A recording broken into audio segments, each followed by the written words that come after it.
curious what you guys think about the concept of being real in videos and that sometimes coming across as negative versus trying really hard to be like really peppy and positive about everything.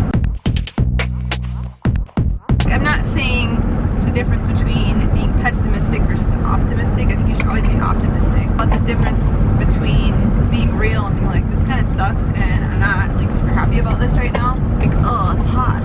Those are the kinds of things that I feel like I prefer to be real about, in the sense that it's how it would be if you were here with me. I don't know, what do you think? Some people probably have a really low tolerance for stuff like that, I guess maybe particularly on YouTube. I just prefer to be how I would be all the time. I don't know, does that come across as negative? We're not trying to make a show about our life, you know what I mean? Yeah. What we're trying to do is more like, especially with the vlogs, a way to remember what we were doing, to have the fun memories. So you know, one day when our kids are our age, they can go back and be like, oh my word. In that sense, it's kind of like, well, you know, it is what it is. If we're not feeling happy at the moment, then we weren't feeling happy. So, you know, it would kind of be disingenuous to say, oh, I'm great. In a very broad sense, we're not making it for you who are watching it. We are, in the sense that we hope that it's helpful in some way, sometimes mildly entertaining, or gives you a glimpse into a different kind of lifestyle. But like you said, it's mainly for us to be able to look back on, for our kids to be able to look back on.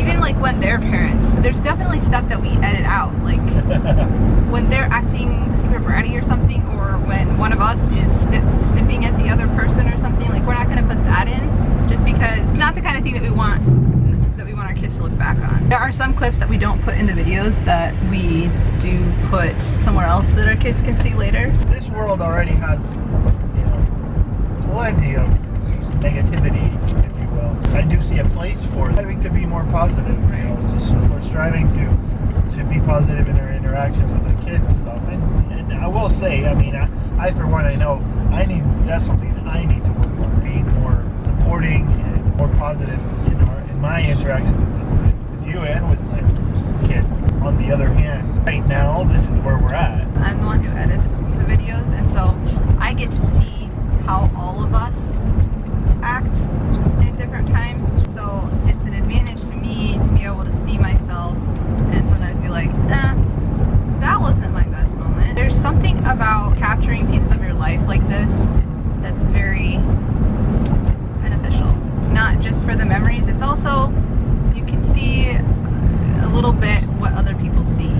This is a good mirror. I mean, so many times you're just reacting to a situation. I think one thing to make note of is that capturing little pieces of things, not really indicative of the big picture. Like, you can get a little piece of something and get a really warped view of how people are that can go negative or positive. I'm thinking of specific instances where, like, you see a mom interacting with the kid in the store and you're like, wow, they are messed up. And sometimes that's the case, but there are a lot of times that you're just having a bad moment, and yes, that is indicative of something that's inside of them, but it doesn't mean that they treat their kid bad all the time or something, you know?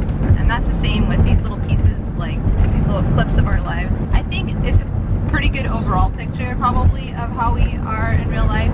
We just try to keep enough in that it's a real picture, that it's authentic, without hopefully too much negative. But I know that sometimes some things do come across as more negative probably than they should.